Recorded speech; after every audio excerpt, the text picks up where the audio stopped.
Good morning. You don't hear many people as old as my sister and myself have a living, healthy set of great-grandparents. As a matter of fact, many people who would hear me say the words great-grandparents often corrected me because they didn't believe it. Of course, I would repeat myself and beam with pride because I knew how lucky my sister, my cousins, and myself are to have such special people in our lives for so long. Grandmother and Granddaddy were just as proud announcing it to anyone who asked. You would hear a stranger ask, "Are these your grandchildren?" And immediately after, either one of them would say, "There are great-grandchildren," emphasizing the great. The stranger would then raise their eyebrows and say, "Your family sure is blessed." This common exchange always made my sister and I feel special, but it was only until I grew older that I realized how blessed that I truly was. I'm a 4th grade teacher at 4 Oaks Elementary, and a common skill my students practice is describing character traits of a character in a story that we read. This is where we read about a character and use adjectives to describe their actions. Well, any of you who knew Mildred Miller knew that she was certainly a character all on her own. But today, I don't want to describe the character traits of my great-grandmother through simple adjectives, but through years and years of precious memories that we all have of her. No one can deny that my great-grandmother was a rather feisty woman who was not afraid to tell you what was on her mind. This was a trait that I always admired of her, because her spunk seemed to grow with age instead of fade. For years, Grandmother and Granddaddy took me and my sister Ashlyn to the Mary Duncan Library in Benson for their annual summer reading program. This program would often give coupons to various places such as McDonald's, a Carolina Mudcats game, or the Waffle House in Benson. Grandmother would get just as excited about a nice hot Belgian waffle as me, so off we went one summer morning to renew our free waffle coupon. The trouble started when my young little sister unknowingly asked the waitress for a pancake. The waitress quickly snapped, "This is Waffle House, and we don't serve pancakes here." I instantly saw a sharp look come across my grandmother's face. That was strike one. Throughout our meal, Grandmother quickly noted how the waitress continued to be rude, aggravated, and a little bit she gave sloppy service. On the way out, I remember hearing Grandmother finally give the waitress a penny for her thoughts. She firmly told the waitress, "Free coupon or not, we will not be back." And for the rest of our summers together, she always kept that promise. Ashlyn and I were still spoiled many mornings with breakfast food, but from that day forth, our new spot was IHOP, the International House of Pancakes. Yes, Grandmother was not afraid to tell you what was on her mind. She didn't mind telling Granddaddy to stop eating so much dinner because he was full. Or me to stop complaining about any weight I had gained during the holidays because I sure had fun getting that way, didn't I? Honesty was a quality she never seemed to lack, but the truth of her words always either left you in tears of laughter or grinning ear to ear. Another thing my great-grandmother was known for was her ability to whip up a home-cooked meal or fresh dessert almost daily. Every Sunday, the usual crowd would gather at Grandmother's for lunch. A main course prepared with love, a variety of fresh vegetables from Porter Farms, flaky biscuits per Ashlyn's request, and her famous pitcher of sweet tea. However, no meal was complete without the most important course, dessert. It's actually a sad case in our family. It is incurable and widespread. I call it the chronic Miller sweet tooth. Granddaddy would always say he needed something sweet to get the salt out of his mouth. Or my personal favorite, he only liked Grandmother's cooking on 2 occasions, when he was by himself or when he was with somebody. It took me a long time to get that joke.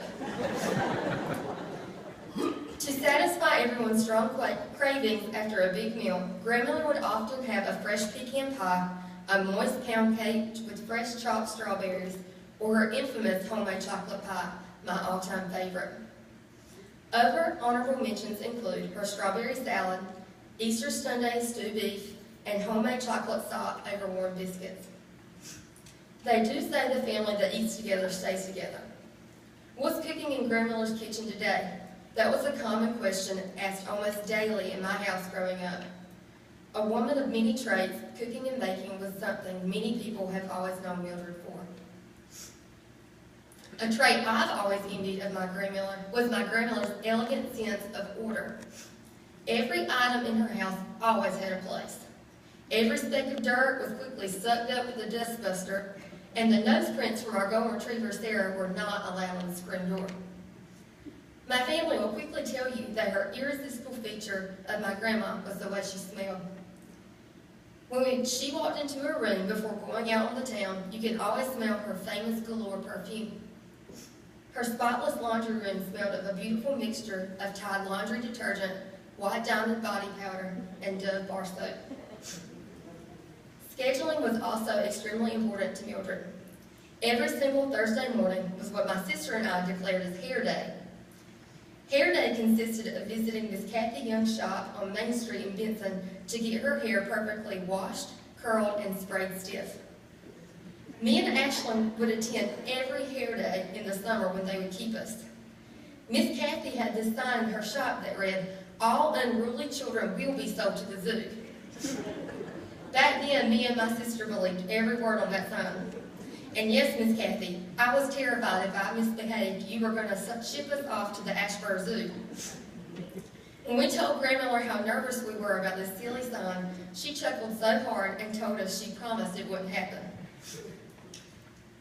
Other yearly rituals Grandmother never missed included Easter Sunday lunch, a 4th of July picnic, Christmas Eve traditions, chasing Santa Claus on the way to the Meadow Lights, and preparing for any hurricane coming our way with saltine crackers, peanut butter, and marshmallow treats. One thing I hope heaven doesn't have is snakes. One would come across the television screen, and she would throw a fit trying not to look. One was even under her chair in the carport a few months back. Mom said she about hopped over the railing trying to get away. I'm sure there won't be any thunderstorms either. You never dared get near a window or a glass door when it was thundering and lightning outside. She even ordered Granddaddy to make sure the kitchen shutters were ordered closed. Yes, Grandmother loved an adventure, but reptiles and storms were just not her thing. Here are some things I hope are in heaven for my special grandmother. All her daytime stories that she loved to watch. I could hum the theme song to Guiding Light by heart when I was a little girl. I hope there's lots of crushed ice and Granddaddy's homemade frappes. Light little love pinches in church and sneaking me a peppermint when Mr. Blackman was preaching. Big Cracker Barrel breakfast with unlimited sugar-free syrup. Handmade pictures and crafts from Jane, Silas, Margot, Haywood, and Olivia. And lots of mistletoe. Hung and waiting for the day when Granddaddy gets to see his bride again. However, none of these material things are with her in heaven now. Because even though all these things Grandmother loved were so special to her, heaven's gates offer much more than anything here on earth. She is reunited with her mother, her father, Pam, Ernestine, and many more friends and family members she has missed for so long. She even got to walk into heaven's gates with Aunt Doris, who passed away just 30 minutes after Grandmother. If that does not show you God's timing, I don't know what will. Her legs are no longer swollen, and her feet are in no more pain, and she can walk without her scooter or her cane. In fact, she can run, skip, dance, and rejoice with the angels and Jesus.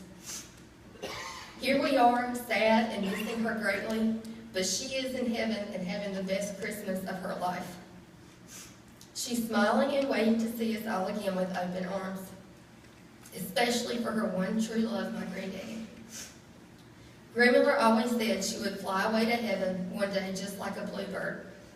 She even told my mom once, "When I'm gone, you will see a bluebird and hope you think of me." So whether through the song of a bird or the smell of a fresh pecan pie, I ask that you always keep the memories you have of my grandma alive and well.